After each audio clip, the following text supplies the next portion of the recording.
वासुदेवाय ओम नमो भगवते वासुदेवाय ओम नमो भगवते वासुदेवाय। हम पढ़ रहे हैं श्रीमद् भगवद गीता अध्याय 9 द मोस्ट कॉन्फिडेंशियल नॉलेज राजविद्या राजगुह्य योग श्लोक संख्या 10।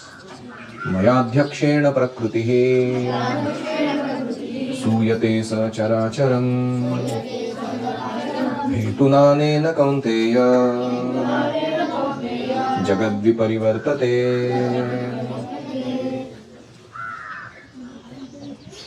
कौन्तेय हे कौन्तेय मया अध्यक्षेण मेरी अध्यक्षता में प्रकृति प्रकृति सचराचरम चर अचर सहित संपूर्ण जगत को सूयते प्रसव करती है जन्म देती है।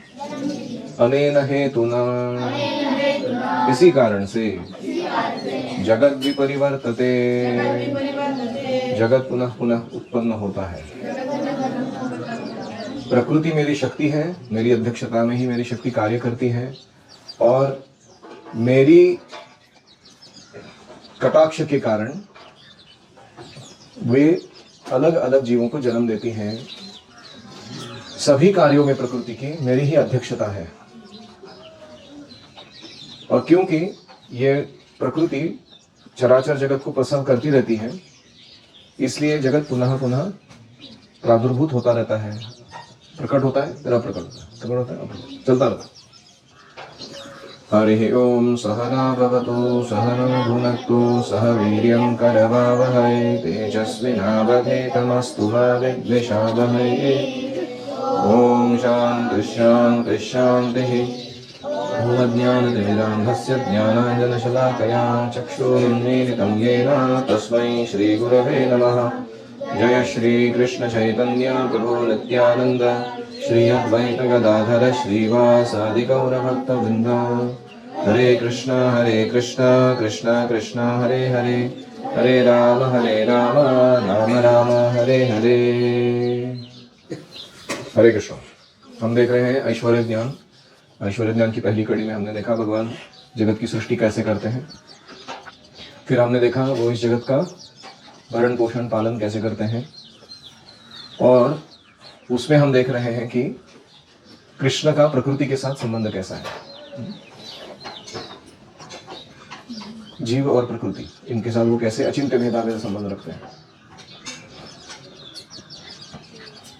तो इस श्लोक में बताया जा रहा है कि Krishna is the supreme director, he is the president, अध्यक्ष ऑफ प्रकृति। तो मया अध्यक्षेण प्रकृति, अधि का अर्थ होता है अबोव, अक्ष मतलब आंखें, अधि अक्ष मतलब सुपरविजन, जो ऊपर से सब कुछ देख रहे हैं क्या चल रहा है प्रकृति का, उसको क्या कहते हैं, अध्यक्ष। तो अधि अक्ष का अर्थ है सुपरवाइजिंग फ्रॉम अबोव। तो कभी कभी लोग क्या सोचते हैं कि ये दुनिया है ना, ये भगवान ने बनाई तो है, लेकिन इतना गड़बड़ काम चल रहा है इस दुनिया में, इतना दोषपूर्ण या दुखपूर्ण या अलग अलग रूप से इम्परफेक्ट लगता है दुनिया कभी कभी। तो उनको क्या लगता है जैसे ये घड़ी है, इसका मैन्युफैक्चर कोई तो था, है कि नहीं, लेकिन हो सकता है कि अभी वो मर चुका है कि नहीं। ऐसे ही some people say that God created the world, बना तो दिए but now is dead and gone, machine काम कर रहा है। इसलिए कभी कभी कुछ ऊंच नीच हो जाती है, लेकिन क्या करें, उसको दोष भगवान को नहीं लगाया जा सकता क्योंकि वो तो अभी है नहीं ना। अरे व्हाट डू यू मीन, मया अध्यक्षेण प्रकृति ही, ये जो कार्य चल रहा है निरंतर चल रहा है और इसलिए जो भी हमको गड़बड़ या दोष या दुख दिख रहा है वो भगवान ने स्व इच्छा से नहीं, हमारे कर्मों के अनुसार आयोजित किया हुआ है। तो कृष्ण कैसे उदासीनवत आसीनम, पहले वाले उसके श्लोक में बोला था ना कि I am seated as if neutral. As if neutral मतलब क्या है कि मैं पूरा उदासीन नहीं हूं, क्योंकि वो जीव नहीं चाहते हैं मेरे इंटरफियरेंस को, इसलिए मैं उदासीन भाव प्रकट कर रहा हूं। मेरी इच्छा है कि मैं एक्टिव रहूं उनके जीवन में और उनको अपने पास लाऊं। तो ये उदासीन मतलब ये फर्दर एक्सप्लेनेशन और स्पष्टीकरण दे रहे भगवान कि कैसे वो उदासीनवत है। जनरली इस दुनिया में जो भी व्यक्ति कार्य करता है, अगर वो तमोगुण में है तो वो कार्य करते समय जो नहीं करना है वो करता रहता है। जैसे आप लोग अभी क्लास चल रहा है तो क्लास में कुछ पैरेलल प्रोसेसिंग चल रहा है अदर देन हियरिंग, ये तमोगुण का लक्षण है। और कोई मोड ऑफ पैशन में है, एंजॉयमेंट में है, तो वो हर कार्य करते समय अपने एंजॉयमेंट की पड़ी रहती है उसको, वो कार्य का कुछ नहीं पड़ा उसको। ये रजोगुण का लक्षण है। तमोगुण का लक्षण क्या है? जो नहीं करना वो करना है वो करते रहना, और जो करना चाहिए वो नहीं कर पाना, वो तमोगुण का लक्षण है। रजोगुण का लक्षण क्या है? हमें अपने एंजॉयमेंट के बारे में सोचता रहना, वो कार्य वो डिटेल है वो। जैसे कुछ लोग है ना, झाड़ू मारने दिया तो वो झाड़ू का बैट बना के घुमा रहे हो, देखा हमने? तो उससे क्या समझ में आ रहा है? उसको अपने एंजॉयमेंट की पड़ी है, वो कार्य का कुछ नहीं उसको लेना देना। That is mode of passion, रजोगुण। और कोई सत्व गुण में रहता है, he works out of duty, वो कर्तव्यम इति, मेरा करना जरूरी है इसलिए कर रहा हो। लेकिन जो व्यक्ति शुद्ध सत्व में होता है तो हर एक कार्य जो है वो प्रेम का मैनिफेस्टेशन है उसके। He is doing it out of love, he is not doing it out of duty. आप समझ रहे हैं? तो तमोगुण के लोगों को डर जरूरी है, फियर, तभी वो बराबर काम करते हैं। नहीं किया थप्पड़ मिलेगा, नहीं किया खाना नहीं मिलेगा, नहीं किया प्रॉब्लम मारना पड़ेगा, तो फिर वो करेगा जो करने के लिए बोला। रजोगुण के लोगों को क्या बोलना पड़ता है कि तुम अगर करोगे तो तुमको ये एंजॉयमेंट मिलेगा, हाँ फिर हम करेंगे बराबर। और सत्वगुण के लोगों को बोलना पड़ता है, अरे बहू जैसे तुम कर रहे हो दूसरे लोग भी कर रहे हैं, उनके लाभ को तुम प्राप्त कर रहे हो, तुम्हारे सेवा के लाभ को वो प्राप्त करेंगे, तुम्हारा कर्तव्य है ये, इसलिए करो तुम। जैसे कोई दूसरा अभी इस समय कुकिंग कर रहा है, इसलिए आपको शांति से बैठ के क्लास अटेंड करने मिल रहा है ना, तो आपका कर्तव्य क्या है? अच्छे से क्लास सुनो। उनका कर्तव्य क्या है? क्लास मिस करके कुकिंग करो, वो कर्तव्य करे अपना। ये सत्वगुण के लोगों को समझ में आता है सब भाषा। और जो शुद्ध सत्व में है, भगवत प्रेम प्राप्त किए हैं या समझ पा रहे हो क्या चीज है, वो हर चीज को प्रेम से करते हैं। Great people don't do great things, they do small things with great love. महान व्यक्ति महान काम नहीं करते, वो छोटे छोटे काम को बड़े प्रेम से करते हैं। तो ऐसे भगवान भी मयाध्यक्षेण प्रकृति ही, उनको कोई जरूरत नहीं है। जीव की इच्छा नहीं पूरी की उसका क्या फर्क पड़ने वाला है किसी को? वो भी आड़े टेढ़े इच्छा कर रहा है ना, ऐसा नहीं कि बहुत कुछ अच्छा इच्छा कर रहा है, लेकिन भगवान फिर भी प्रेम से उसका सारा जो पेंडिंग कुछ है, उसको लग रहा है कि ये सब मेरे को आनंद देगा, भगवत प्रेम मेरे को अभी नहीं चाहिए, तो फिर भी भगवान प्रेम के कारण वो सब आयोजित करा कर दे रहा है उसको। ये वास्तविक प्रेम। तो फिर अगला एक बहुत महत्वपूर्ण शब्द है हेतु न अनेन कौन्तेय। हेतु न मतलब क्या है कि ये जगत जो है it is acting for a reason, ये रैंडमली काम नहीं कर रहा है। कुछ लोगों को क्या लगता है कि कभी भी सुनामी आता है, कभी भी भूकंप होता है, कभी भी बाढ़ आती है, कभी भी बारिश चली जाती है, क्या चल रहा है रैंडम काम यहाँ पे। और इसका मतलब सब बाई चांस हो रहा है। गलत लोग बड़े पोस्ट लेके बैठे हैं, भोग कर रहे हैं, अच्छे लोग सड़ रहे हैं, कुछ मिल नहीं रहा है उनको मेहनत करने के बाद भी, सब रैंडम काम चल रहा है, सब चांस बाई चांस चल रहे हैं। ऐसे उनको दिखने में लग रहा है। जैसे कोई माँ है, वो कारीगरी करती है, कशीदा काम देखा हमने, एम्ब्रॉयडरी, तो वो बना रही है कुछ, तो बच्चा जो है वो रेंगते रेंगते आता है और वो नीचे से देखता है, उसको कुछ अजीब तरीके के आकृति दिखते हैं उसके, वो जो कागज ये कपड़ा है उसके नीचे से देखोगे तो उस कारीगरी का कुछ अलग अलग ही दिखता है वो। तो बच्चा पूछता है मम्मी क्या बना रहे हो आप? तो मम्मी उसको उठा के अपने गोद में रखती है, फिर अपने पर्सपेक्टिव से दिखाती है, इधर से देख। तो अरे तो सुंदर गुलाब का फूल बनाया उसने कारीगरी करके, ये तो बहुत ही अच्छा कुछ निसर्ग चित्र बना दिया है कि नहीं? तो उधर इधर से देखने से समझ में आता। ऐसे ही हम कृष्ण की साइड से नहीं समझ रहे, हम नास्तिक बन के या कृष्ण का द्वेषी बन के देखना चाहते कृष्ण क्या कर रहे हैं, तो हमको कुछ समझ में नहीं आता प्रकृति चल क्या रही है। मेरे जीवन में भी क्या चल रहा है। अभी रिसेंटली कोई बहुत बड़े भागवत कथाकार थे महाराष्ट्र के कीर्तनकार, उन्होंने आत्महत्या की। अभी ये इतने प्रसिद्ध थे, लोगों को प्रवचन देते थे। बड़े दुख की बात है कि ऐसा व्यक्ति जो स्पिरिचुअल ज्ञान प्राप्त है, वो तुकाराम महाराज का वंशज है, वो आत्महत्या करता है। इसका मतलब क्या है कि ये जो पर्सपेक्टिव है भगवान की ओर वाला, ये प्रदान करने वाला कोई सही व्यक्ति मिला नहीं जीवन में। हाँ? और इसीलिए भगवान की दृष्टि से देखने पर समझ में आता है, अरे वो भूकंप जो था वो इस कारण से था, हाँ, मेरे जीवन में वो दुर्घटना जो थी वो इसलिए थी। इस तरीके से भगवान मुझे अपने निकट ला रहे थे। तो कृष्ण की ओर से देखेंगे तो वो समझ में आने लगता है। इसीलिए हेतु न अनेन, कृष्णा नोज द रीजन। हमको नहीं समझ में आ रहा, लेकिन ऐसा नहीं कि वो बाई चांस हो रहा है। हमको समझ में नहीं आ रहा, इसका मतलब ये नहीं है कि वो बुरा है नेसेसरली, और कृष्ण भी बुरे हैं। जब हम देखेंगे लार्ज पिक्चर फ्रॉम कृष्णा's पर्सपेक्टिव, तो हमें समझ में आएगा कि इसके प्रति जो रीजन था वो सही था। क्योंकि कृष्ण कैसे हैं? All good. वो किसी का अहित नहीं करते हैं कभी भी। यहाँ तक कि जो असुरों को मारते हैं उनको भी ब्रह्म ज्योति प्राप्त होती है, नहीं तो भगवत धाम में वास प्राप्त होता है। पूतना को मारा, उसका क्या बुरा किया भगवान ने? मार के उसको अपनी धात्री का स्थान दिया, मासी जैसा स्पिरिचुअल वर्ल्ड में। तो इसलिए हमें सोचना चाहिए कि हेतु न अनेन। हमारे जीवन में कभी भी कुछ ऐसा हादसा होता है, हमको समझ में नहीं आता क्या चल रहा है, there must be some purpose. I don't know the purpose, मुझे नहीं पता हेतु क्या है, लेकिन है जरूर। ये विश्वास हमें होना चाहिए। तो अध्यक्ष का दूसरा अर्थ है कि कृष्ण महाविष्णु के रूप में जड़ प्रकृति पे अपना कटाक्ष डालते हैं। आध्यात्मिक जगत में जो द्वेषी जीव है, वो जगत, उस जगत में नहीं रहना चाहते, वो करना चाहते हैं भगवान से स्वतंत्र, उन सबको अपनी ग्लांस से उठा लेते हैं वो दृष्टिक्षेप से। और उस दृष्टिक्षेप को किस पर करते हैं? प्रकृति पर करते हैं। तो दुर्गा देवी प्रकृति है, और भगवान महाविष्णु का जो ग्लांस है, दृष्टिक्षेप है, उसको कहा गया है शिव, शिव जी। और वो जो ग्लांस है उसके द्वारा वो इंप्रेग्नेट करते हैं दुर्गा देवी को। और शिव और शक्ति का जो संयोग है उसके कारण ही प्रकृति में सूयते स चराचरम, चर अचर सारे प्रसव हो जाते हैं, जन्म ले लेते हैं जीव। इतने सारे पेड़, इतने सारे पक्षी, इतने सारे मनुष्य, जीव जंतु, कीटक, ये उसी से आते हैं ओरिजिनल। इसीलिए हम शिवलिंग की उपासना क्यों करते हैं? किसी का जनाए तो उसको वर्शिप करेंगे क्या हम?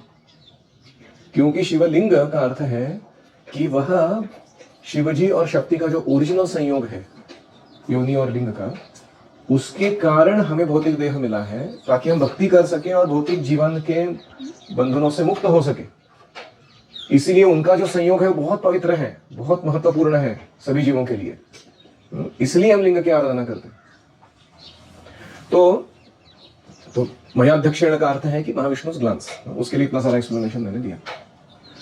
अभी तीसरा है कि कोई अगर फूल के आप निकट बैठे हो तो केवल उसके स्मेल से ही उसका क्वालिटी समझ में आता है कि नहीं, ये अच्छा फूल है, ये सड़ा हुआ है, ये अभी तक पूरा ब्लॉसम नहीं हुआ है। ऐसे ही भगवान परमात्मा रूप में बैठे हमारे पास हृदय में, और स्मेल करने की जो पावर है, सुगंध लेना, क्या वो उस व्यक्ति को हम स्पर्श कर रहे हैं? नहीं कर रहे। फिर भी क्या उसके सब चीजों को जान पा रहे हैं? जान पा रहे हैं। इसमें कैसे अचिंत्य भेदाभेद संबंध है ना, you are touching but not touching the person. तो ऐसा ही भगवान का भौतिक जगत के साथ संबंध है, ऐसा ही भगवान का जीव के साथ संबंध है कि भौतिक जगत कैसे कार्य करने वाला है भगवान जानते हैं, लेकिन वो खुद उसके पास साथ स्पर्श नहीं कर रहे हैं। ये जीव आगे इच्छा क्या करने वाला है वो भी भगवान जानते हैं, उसकी इच्छा को कंट्रोल नहीं कर रहे, लेकिन क्या इच्छा करने वाला है वो जानते जरूर है। कोई लोग पूछते हैं ऐसा कैसे हो सकता है, मैं क्या इच्छा करूंगा, मेरे हाथ में होना चाहिए ना, दूसरा कैसे जानेगा उसको? नहीं, भगवान जानते हैं, हालांकि उस पर इंटरफियर नहीं करते हैं। जैसे कोई माता पिता है, वो अपने बच्चे की इच्छाओं को जानते कि नहीं जानते कि उसको इस मॉल में लेके जाएंगे तो ये क्या क्या क्या डिमांड करेगा, क्या वो जानते कि नहीं जानते? लेकिन क्या उसकी इच्छाओं को वो कंट्रोल कर रहे हैं? नहीं कर रहे हैं। वो जानते हैं ये अभी ये मांगेगा जरूर, इधर जाएगा। तो ऐसे ही कृष्ण जानते हैं। इसको कहते हैं Krishna has nothing to do with the material world, but he has a connection with it in fulfilling a purpose. कुछ लेना देना है नहीं, फिर भी संबंध रखा हुआ है एक हेतु प्राप्त कराने के लिए। ऐसे उनका आदान प्रदान है भौतिक जगत के साथ। तो मैंने बहुत सारी चीजें कही, जस्ट टू समराइज। पहला मैंने कहा कि न्यूट्रलिटी को एक्सप्लेन कर रहे भगवान, उदासीनवत आसीनम। कैसे उदासीनवत हूं मैं? अध्यक्षेण प्रकृति, मैं सुपरविजन कर रहा हूं लेकिन फुल्ली इन्वॉल्व नहीं हूं। यहाँ जो चल रहा है वो मेरी अध्यक्षता में चल रहा है। फिर मैंने कहा कि कृष्ण का भावना कैसा है, जैसे हमारी भावना होती है कि सेवा के प्रति, तमोगुण में है तो विपरीत काम करते हैं। झाड़ू मारने के लिए बोला तो गायब रहते हैं उधर से, मतलब पूरा तमोगुण है उसके अंदर।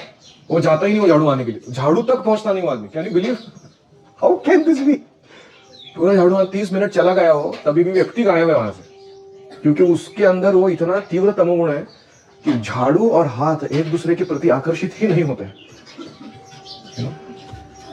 घोर तमोगुण है वो एकदम। अभी उसके लिए फॉर्मूला क्या है? फियर। उसको दंड का भय से ही काम कराया जा सकता है तमोगुण में, पशु जैसा है ना। फिर रजोगुण में क्या है? मेरा एंजॉयमेंट है कि नहीं इसमें, तो झाड़ू लेके हाथ में क्या करेगा वो बैटिंग करेगा। झाड़ू मीन्स बैटिंग, गोल है। फिर उसको क्या बताना पड़ता है? अच्छा झाड़ू मारेगा ना, ये लड्डू खिलाऊंगा। हाँ, फिर वो झाड़ू बराबर मारता है। और तीसरा कौन है? सत्वगुण। वो क्या करता है? उसको क्या पढ़िए? हाँ, ड्यूटी। अगर मेरा ड्यूटी ऐसा बोला ना तो करूंगा, मेरे को एंजॉयमेंट नहीं चाहिए, लेकिन अगर ड्यूटी नहीं है मेरा तो फिर मैं दूसरा कुछ करता हूँ। तो फिर उसको ड्यूटी बताना पड़ता है। और कोई जो शुद्ध सत्व में है उसको बोलना पड़ता है, कुछ बोलना नहीं पड़ता। वो हर काम जो है प्रेम से करता है, उसको मालूम है क्यों करना है, कैसे करना है, किसकी खुशी के लिए करना है, उसको एक्सप्लेनेशन देने की जरूरत नहीं है। ऐसे कृष्ण जो काम कर रहे हैं वो कौन से लेवल में? वो शुद्ध सत्व है। Is doing it out of love. ये भौतिक जगत चलाने का काम दिखने में बड़ा क्रूर लगता है एक्चुअली, या क्या कहेंगे उसको, विपरीत लगता है। जैसे गवर्नमेंट जेल चला रही है। अभी जेल चलाना मतलब लोगों को धोना, कूटना, पीटना, उनको लो क्वालिटी फूड खिलाना, काम बहुत करवाना उनसे। बड़ा अच्छा लग रहा है काम करना, लेकिन ये गवर्नमेंट की दया है कि वो ऐसे जेल को चला रहे, नहीं तो बाकी नॉर्मल सिटीजन सुख से जी नहीं पाएंगे और जो बिगड़े हुए लोग हैं वो सुधरेंगे नहीं कभी। तो ऐसे ही भगवान इस जगत को चला रहे हैं प्रेम के कारण। Love is the background. फिर आगे मैंने कहा कि ये हेतु ना, पर्पज है। पर्पजलेस नहीं चल रहा है कुछ भी यहाँ पे।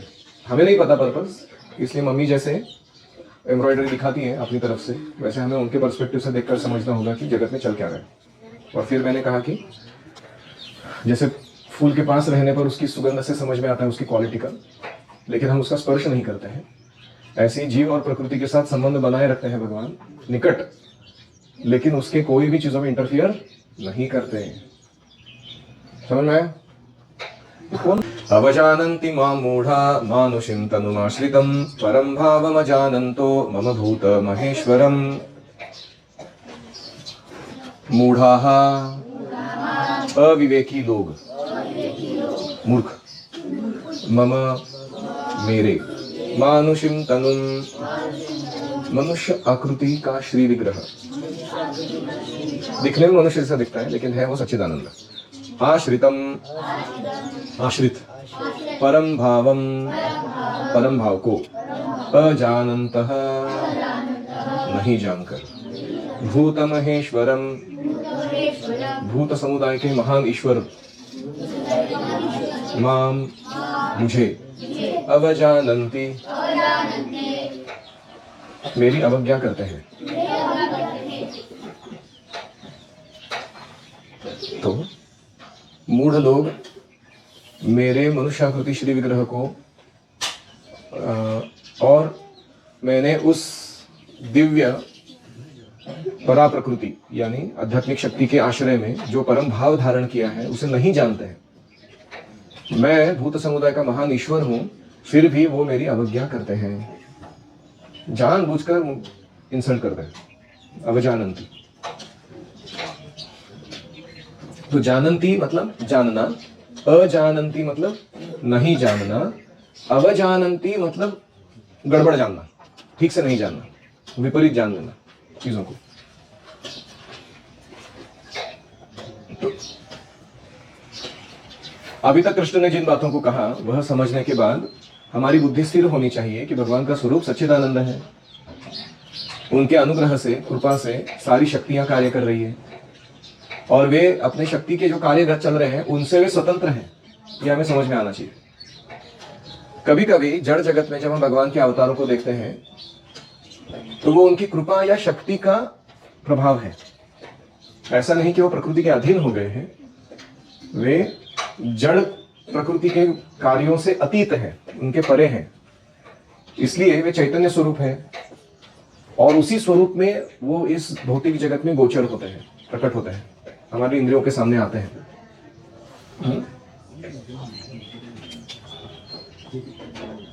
कभी कभी हमें लगता है कि भगवान मतलब कुछ तो ऐसा अजीब होना चाहिए, यानी अणुत्व होना चाहिए, सूक्ष्म से सूक्ष्म होना चाहिए, बृहत्व होना चाहिए, बड़ा से बड़ा कुछ तो होना चाहिए, या अव्यक्तत्व होना चाहिए, न समझ में आने वाला, न दिखने वाला, ऐसा होना चाहिए, उसको ही भगवान मान सकते हैं हम। या कुछ लोग हैं वो जानते हैं कि ऐसा अगर कुछ 4 हाथ, 10 हाथ, 50 हाथ, 1000 हाथ, ऐसा कुछ तो अलग रहेगा ना, तो वो भगवान, ऐसा उनका मानना। नॉर्मल मनुष्याकृति कैसे भगवान, वो प्रॉब्लम है उनको, आप समझ रहे हैं? ये उनकी माया बुद्धि का कार्य है। लेकिन ये परम भाव नहीं है। ऐसे रूप है भगवान के जो अणोरणीयान महतो महीयान वैसा है, लेकिन वो भाव से भी परम, ऐसे कृष्ण का भाव है। उनका जो स्वरूप है, जो मनुष्याकृति दिखता है, छोटे बालक के रूप में प्रकट होता है, और वे मध्यम आकार स्वरूप है, या उसी आकार में वो सर्वव्याप्त भी है, और परमाणु से भी छोटे हैं, और ब्रह्मांड से भी बड़े हैं। एक ब्रह्मांड उनके पोर में जाके बैठता है तो कितना डायमेंशन हो गया उनका। तो वो सब कुछ है, वो इसे कहते हैं परम भावम। भगवान का जो भाव है वो अचिंत्य है। तो लेकिन ऐसे लोग क्या करते हैं, जो अपनी संकल्पना भगवान पे डालना चाहते हैं, वो लोग तो मानते हैं कि God is made in the image of man, anthropomorphism ऐसे इंग्लिश में कहते हैं। एंथ्रोपोमॉर्फिज्म मतलब क्या है? हम कृष्ण को भगवान क्यों मान रहे हैं? 2 हाथ हैं, स्माइल देते हैं, अपनी गर्लफ्रेंड है उनकी, और फ्लूट बजाते हैं, ऑफ ऑल इंस्ट्रूमेंट्स। क्योंकि हमने हमारे को जो जो करना है ना, अगर हम भगवान होते हैं इनकेस, तो हमने उसको सुपर इम्पोज किया है उनके ऊपर, और हम ऐसा मान रहे हैं कि हम मनुष्य हैं, इसलिए हमारे भगवान कौन है? मनुष्याकृति है। अगर कोई ग्रास हॉपर रहेगा, नाकतोड़ा, उनके समुदाय में अगर वो भगवान बनाएंगे तो वो किसको मानेंगे भगवान? ऐसा एक सुपीरियर पॉलिटिकल ग्रास हॉपर बनाएंगे वो लोग, नाकतोड़ा, फिर वो उसको मानेंगे वो कि वो ऐसा भगवान है। इसको समझ रहा है या लॉजिक समझ रहा है ना? ये सारे जो तर्क है, ये माया बुद्धि के तर्क है। फैक्ट ये है कि we are not making God in our image, God has made us in his image. Man is made in image of God. तो भगवान स्रोत है और हम उनके प्रतिबिंब है, तो हम उनके जैसे दिखते हैं, ना कि हम ऐसे हैं इसलिए भगवान ऐसे बनाए हमने। तो इसे कहते हैं अवजानंती। ये सब जो मैंने वर्णन किया अभी तक का उल्टा सुल्टा लोगों का जो तर्क है भगवान के स्वरूप के बारे में, इसको कहते हैं अवजानंती। तो इसीलिए शास्त्रों से सुनकर, गुरु से श्रवण करके हमें भगवान का मूल स्वरूप जान लेना चाहिए अच्छे से, तब गड़बड़ नहीं होगी। तो अभी ये 11 से लेके 15 जो श्लोक है, इसमें दुरात्मा, महात्मा और अन्य लोगों का वर्णन आ रहा है। 11-12 श्लोक दुरात्मा का वर्णन करते हैं। दुरात्मा मतलब ट्रिपल माइंडेड, जिसका चित्त बहुत संकुचित है, चेतना बड़ी विपरीत दिशा में जा रही है, उसको दुरात्मा कहते हैं। महात्मा मतलब ब्रॉड माइंडेड, विशाल हृदय है उसका, चीजों को सही रूप से जानता है। एंड अदर्स मतलब इन बिटवीन, ना धड़ महात्मा है ना धड़ दुरात्मा है। कृष्ण को नहीं मानता लेकिन किसी और चीज को मानता है।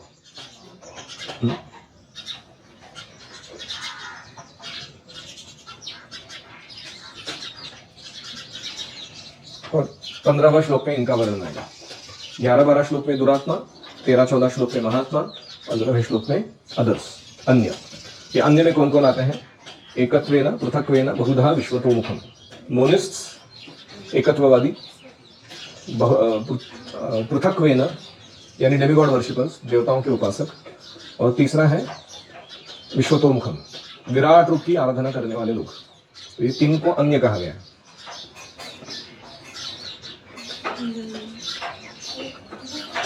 तो प्रश्न ये आता है कि अगर 9.10 मया दक्षिण प्रकृति यह श्लोक सच है, then why people not respect Krishna?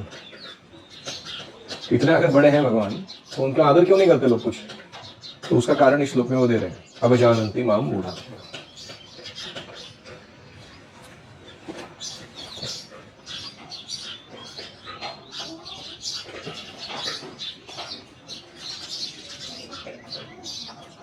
इनका शीर्षक दे दो 11-12 श्लोक का। Fools consider Krishna as an ordinary human. मूढ़ लोग कृष्ण को सामान्य व्यक्ति, मनुष्य मानते हैं।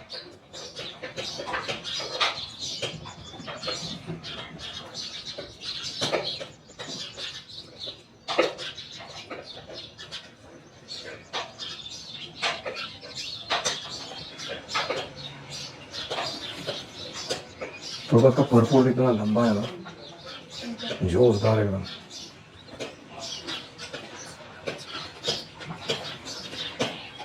तो इसके ऊपर एक पूरा लेक्चर हो सकता है कि भगवान श्री कृष्ण सत्यता आणि